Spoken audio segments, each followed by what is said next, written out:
Монгол Улсын их хурлын дэд дарга эрхэм гишүүдээ цусны дооны тухай хуулийн төслийн талаар та бүхэнд товч танилцуулъя. Хуулийн төслийг 2025 оны 3 дугаар сарын 31-ний өдөр Монгол Улсын их хурлын дарга Улсын их хурлын гишүүн миний бие Жүкийн алдарч авлан Аюуши Ариун Заяа засаг дарж Батцамбар нар өргөн мэдвэсэ. Монгол Улсад дооны тухай хууль анх 2000 онд батлагдсан бөгөөд хуулийн үндсэн санаа агуулга нь цусны дооны үйл ажиллагааг зохицуулах зорилготой байсан.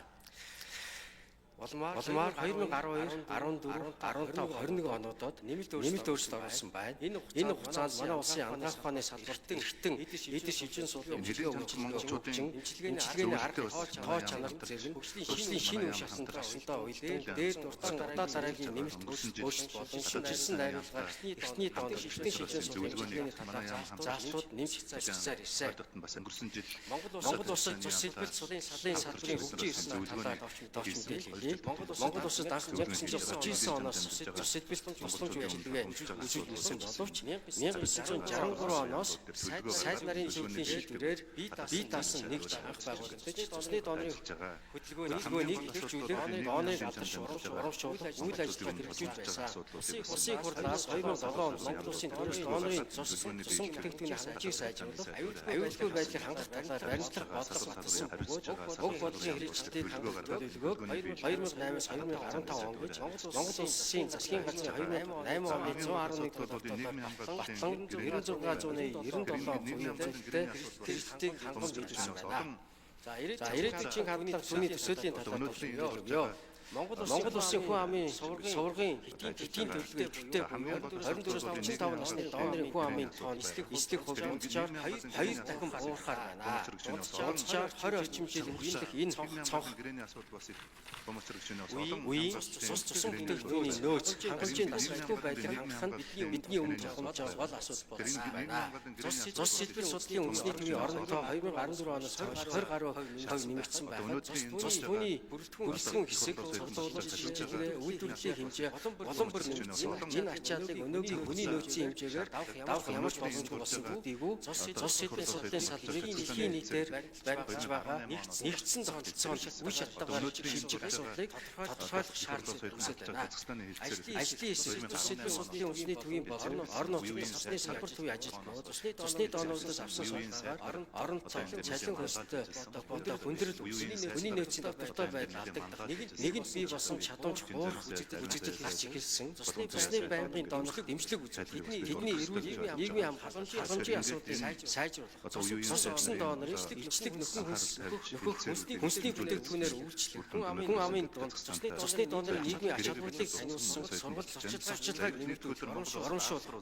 Цусны доонорын үйл ажиллагааг дэмжин зарцуулсан зардлыг татвараас чөлөөлж цусны нөөц сайжруулах гэсэн үйл ажиллагааг дэмжсэн эрхцэн орчин бий болгох. Үндэсний аюулгүй байдалтай холбоотой цусдаг салбарын хувьд төрөөс цусан бүтээгдэхүүний нөөц хангалтын талаар онцгойлон анхаарах шаардлагатай гэсэн дүгнэлт гарсан байна. Баримтлах бодлогын чиг баримт Дэлхийн эрүүл мэндийн байгууллагын удаа дараагийн тогтцоо зөвлөмж санамж бичиг улсын их хурлаас болсон Монгол Улсын доктортой хүчтэй үзэл баримтлал 2030 алсын хараа 2050 Монгол Улсын урт хугацааны хөгжлийн бодлогыг 2021-ээс 2030 онд хэрэгжүүлэх үйл ажиллагаа. Монгол Улсын хууль тогтоомжийг 24 он хүртэл боловсролгүй болгох үндсэл чиглэл батлах тухай тус үндэсний цусны донорын тухай төслийг боловсруулах чиг баримжаа байлаа. Дэлхийн улс олон улсын жишгийг Дэлхийн эрүүл мэндийн байгууллагын 2018 оны мэдээгээр цусны албан бүхий 171 улсаас 123 улсны үндэсний бодлоготой 110 улс нь цус хэлбэрийн аюулгүй байдлыг чанарыг зохицуулах тусгай хувьтай байгаа бөгөөд нэр хүндийн гишүүдийн өргөн барьж буй энэхүү цусны донорын тухай хуулийн төслийг холбогдох судалгаа болон хурж Оросын улбаны улс бүгдээр хятад ажилласан ижил төстэй байгууллагын хууль тогтоомж журам заавар дэлхийн эрүүл мэндийн байгууллагын дараагийн цусан бүтээгдэхүүн аюулгүй байдал харамжтай санамж бичиг зөвлөмжийг өөрөө ондог ачаал байдал мөрдөгдөж буй хууль тогтоомжтой уялдуулан 8 бүлэг 35 зүйлтэйгээр боловсруулсан.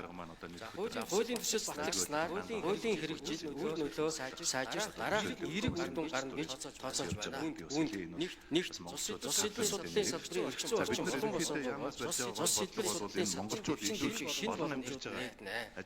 Хоёр иргэд орон одоо олон дэлхийн англи шиг бодлогуудыг эзэн монголчууд илүү олон англи дэмждэг боломж ажиллаж улс орнууд дээр гурав цусны даандрын сургалт үүний дотор орнууд дээр үйл ажиллагаа ажил дэвшил дөрөв цусны даандрын сэлбэр эмнэлгийн мэргэжилтэнд ажиллах шаардлага тэдний эрх үүрэг тодорхой болох ёстой.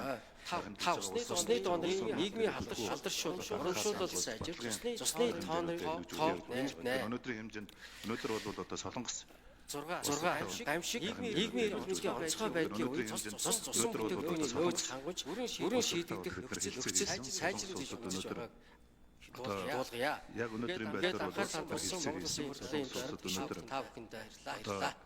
яг солонгос улсад өнөөдөр одоо төсүүдийн талаарх нийгэм бодлогын байнгын орооны